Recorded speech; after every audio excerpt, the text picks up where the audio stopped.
அண்ணா இன்னைக்கு எப்படி இருக்குன்னா, நம்முடைய முதலமைச்சர் அவர்களுடைய கண்ணீர் என்பது அவருடைய கட்சிக்காக இருக்க வேண்டுமோ தவிர, முதலமைச்சருடைய கண்ணீர், அந்த போலி கண்ணீர் அனைத்து இந்திய அண்ணா திராவிட முன்னேற்ற கழகத்துக்காக இருக்கு.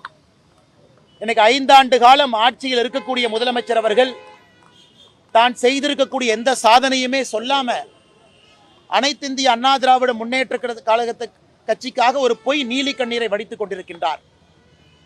முதலமைச்சர் அவர்கள் நன்றாக உணர்ந்து கொள்ள வேண்டும்.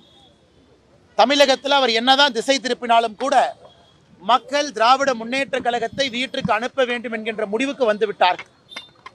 எனக்கு அனைத்து இந்திய அண்ணா திராவிட முன்னேற்ற கழகம், அந்த கட்சி, அதற்கு ஒரு பொதுச் செயலாளர், அதற்கான தலைவர்கள் இருக்கிறாங்க. அந்த கட்சி அவர்கள் முன்னேற்றத்திற்காக, தமிழக மக்கள் முன்னேற்றத்திற்காக அந்த கட்சி நடத்தப்பட்டு கொண்டிருக்கிறது.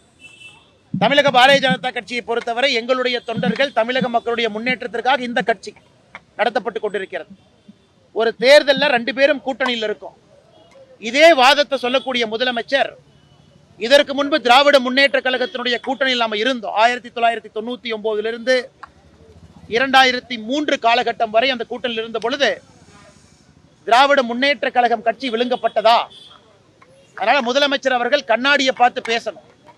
இதே திராவிட முன்னேற்ற கழகம் இதற்கு முன்பு பாரதிய ஜனதா கட்சியினுடைய கூட்டணியில் இருந்த பொழுது அந்த கட்சி யாரும் சிதைச்சாங்களா, விழுங்குனாங்களா? அதனால் பாரதிய ஜனதா கட்சியை பொறுத்தவரை ஒரு தனித்தன்மையான ஒரு இயக்கம். எங்கள் வளர்ச்சிக்காக, தமிழகத்தினுடைய வளர்ச்சிக்காக இங்கே அரசியல் செய்து கொண்டிருக்கின்றோம். தேர்தல் காலகட்டத்தில் கூட்டணி வைப்பது இயல்புதான். அதனால் முதலமைச்சர் அவர்கள், நீ காங்கிரஸோடு கூட்டணி வைக்கிறீங்க, காங்கிரஸ் உங்களை விழுங்கிருமா? கம்யூனிஸ்ட் கட்சியை நீங்க விழுங்கிருவீங்களா? இல்ல அண்ணன் திருமாவளவனுடைய விசிகேவை நீங்க விழுங்கிருவீங்களா? அதனால அந்த குற்றச்சாட்டை நான் திமுகவின் மீது வைக்கல. ஆனா திமுக இன்னைக்கு ஏன் அந்த குற்றச்சாட்டை வைக்கிறாங்கன்னா, மக்கள் மனசுல திசை திருப்பணும், ஆட்சியினுடைய தப்பான விஷயத்தை மக்கள் பேசக்கூடாது என்பதற்காக மட்டும்தான். உங்களுக்கு தெரியும், இதற்கு முன்பு பீகாரில் ஜனதாதள் யுனைடெட் JDU இதற்கு முன்பு 2019 தேர்தல் நடந்த பொழுது அங்கே JDUவை விட அதிகமான MLAக்கள் நாம் பெற்றிருந்தும் கூட திரு நிதிஷ்குமார் அவர்களை முதலமைச்சராக்கணும். அதே போல மகாராஷ்டிராவில் சிவசேனா கட்சி தான், அந்த ஒரிஜினல் சிவசேனா கட்சி தான் பாரதிய ஜனதா கட்சி வேண்டாம் என்று வெளியே சென்று காங்கிரஸோடு கூட்டணி ஆட்சி அமைத்தார்கள். பாரதிய ஜனதா கட்சி எங்கேயும் யாருக்கும் எந்த பிரச்சனையும் ஏற்படுத்தவில்லை. எங்களை விட்டுட்டு ஒரிஜினல் சிவசேனா அவங்க தான் போனாங்க. அந்த சிவசேனாலிருந்து தான் ஏக்நாத் ஷிண்டே அவர்கள் உடைத்து கொண்டு பாரதிய ஜனதா கட்சியிட வந்தாங்க. எங்களை விட குறைவான சட்டமன்ற உறுப்பினர்கள் இருந்தும் கூட இதற்கு முந்தைய பீகார் தேர்தலில் திரு நிதிஷ்குமார் அவர்கள் முதலமைச்சராக, அவருக்கு அந்த பொறுப்பு கொடுத்த கூட்டணி தர்மம். இன்றும் கூட எங்களை விட குறைவான சட்டமன்ற உறுப்பினர்கள் இருக்கக்கூடிய JDU கட்சி அங்கே ஆட்சி பொறுப்பு நம்ம கொடுத்துருக்கோம். ஆனால் முதலமைச்சருக்கு இதெல்லாம் புரியாது, இதெல்லாம் தெரியாது. வேண்டுமென்றே அபாண்டமான குற்றச்சாட்டை சுமத்த வேண்டும் என்பதற்காக முதலமைச்சர் அவர்கள் பேசிக் கொண்டிருப்பதாக நாங்கள் பார்க்கின்றோம்.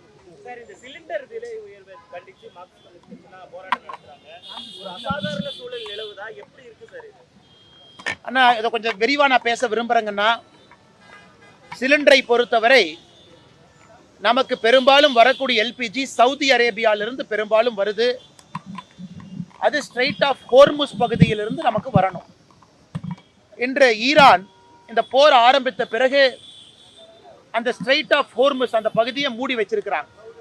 அதனால் எந்த கப்பலும் கூட வெளியே வர முடியாத ஒரு அசாதாரணமான சூழ்நிலை நிலவுகிறது.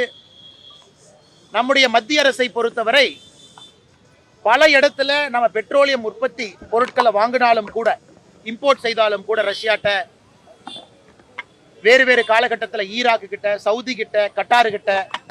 ஆனால் அந்த LPG கேஸ் மிக அதிகமாக சவுதி அரேபியாவிலிருந்து வருது. அந்த பகுதியில் மட்டும் அது வரணும். அதனால் இன்று எல்லோரும் எதிர்பார்ப்பது மிக விரைவில் அந்த ஸ்ட்ரெயிட் ஆஃப் ஹோர்முஸ், அந்த வளைகுடா பகுதி இயல்பு நிலைக்கு வந்த பிறகு கப்பல்கள் வர ஆரம்பிக்கும். இன்னைக்கு கமர்ஷியல் சிலிண்டர், நேற்று கர்நாடகாவில் ஹோட்டல் அசோசியேஷன் அவர்கள் ஒரு அறிக்கை கொடுத்திருந்தாங்க. இன்னைக்கு அன்னபூர்ணா கோயம்புத்தூர்ல நிறுவனம் ஒரு அறிக்கை கொடுத்திருக்கிறாங்க. சென்னை ஹோட்டல் ஓனர்ஸ் அசோசியேஷன் கொடுத்திருக்கிறாங்க. அவங்க கொடுத்திருப்பது அவங்களுடைய பிசினஸ் சம்பந்தமா கொடுத்திருக்கிறாங்க. இதில் அரசியல் எதுவும் கற்பிக்க விரும்பல. என்ன கமர்ஷியல் சிலிண்டர் புக் பண்ணணும்னா 21 நாள் இடைவெளி இருக்கணும். இந்த போருக்கு பிறகு மத்திய அரசு அதை 25 நாள் ஆக்கியிருக்கிறாங்க. 25 days கேப் கொடுக்கணும். அதனால் கண்டிப்பாக ஒரு அசாதாரண சூழல் இருக்கு. ஆனால் நம்முடைய நோக்கத்தை பொறுத்தவரை வீட்டிற்கு தேவையான நார்மல் சிலிண்டர் அது வந்துடணும், தங்குதடை இல்லாமல் வரணும். அது நம்மளுடைய ஃபர்ஸ்ட் வேலை. அதே போல் நம்ம பயன்படுத்தக்கூடிய பெட்ரோல் டீசல்